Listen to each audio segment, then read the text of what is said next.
पीड़ित केन्द्रापड़ा जिला गरदपुर ब्लॉक वासुदेवपुर पीते नायक चिकित्सा अर्थ बाधक साजिथिबा बेले भाग्य को आदरी पड़िछन्ति से पीतेई मुंड गुंजिबा घर खंडी नथिबा बेले चिकित्सा सरकारी बेसरकारी सहायता को अनाई रहिछन्ति।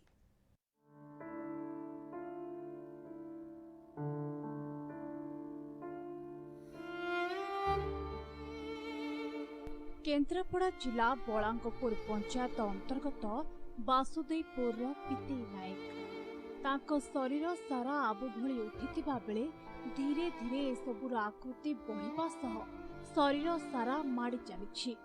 एथिपाई पीतेई अनेक असुविधा भोगुथिबा बेले चिकित्सा पाई अर्थ साजिछि बाधक।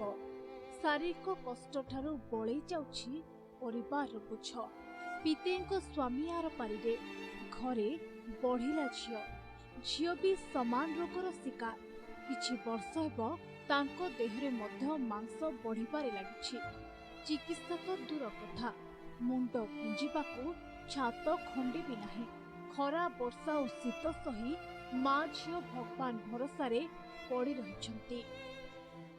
आम तो गरीब लोक कि पाऊनु पैसा पत्र असुविधा पड़चु आ कौन करूँ आम आमको दियो कि आज आम टंकाटा आज पाइलु ना आम कौटू क्या साज्य आम मागबू कौटू क्या पति हाथ पति आम जागू हाथ पतौचु कई आमको टंकाटा दौना खंडिया घरे आम पड़ीचु आज चाला घरे पड़ीचु जंतु जुंता भल मंद होम ढे आज यही अवस्था छोट बड़ू सी हो चली।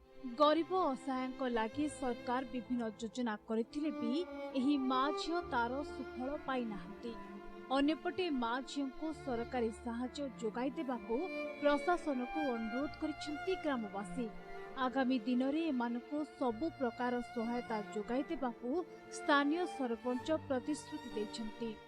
भाई से पाइथले गोटे घर पे आम दौड़ दौड़िकी माने कलेक्टर ऑफिस वीडियो पाक जाइकिनी थक देगलु सी भी कांदी हुए आउ जाइपारे आम कि केते नेबे गरीब लोक औषध खाऊ पैसा ना आम सरकार निमंत्रण करूँ आपण सरपंच को कहीचु सरपंच भी आसी जो गोटा घर भांगी वर्षा बेले सरपंच आनी पिले फिले देते से घर घर कर जहाँ दुरावस्था होती स्वामी ना गोटे झील अविवाहिता झील पाखे अच्छी आउ से बाबद पंचायत तरफ प्रथम अंत्योदय योजना सामिल करी से स्थानीय वार्ड सभ्य को नहीं गोटे थरे पाल दुईटी सरकारी स्तर तहसीलदार माध्यम आनिकी जोगे दिया। पीते नायक और तांको झियो को तुरंत प्रशासन साहाय्य जरूरी हो पड़ी। जदि प्रशासन ए दिगरे तुरंत पदक्षेप नियंते तेबे माँ और झियो उपकृत हो पारिबे। गरदपुर शिवप्रसाद सेनापति रिपोर्ट स्वप्ना प्लस टीवी। समय सरी बुलेटिन को एठी रखुछु। नमस्कार।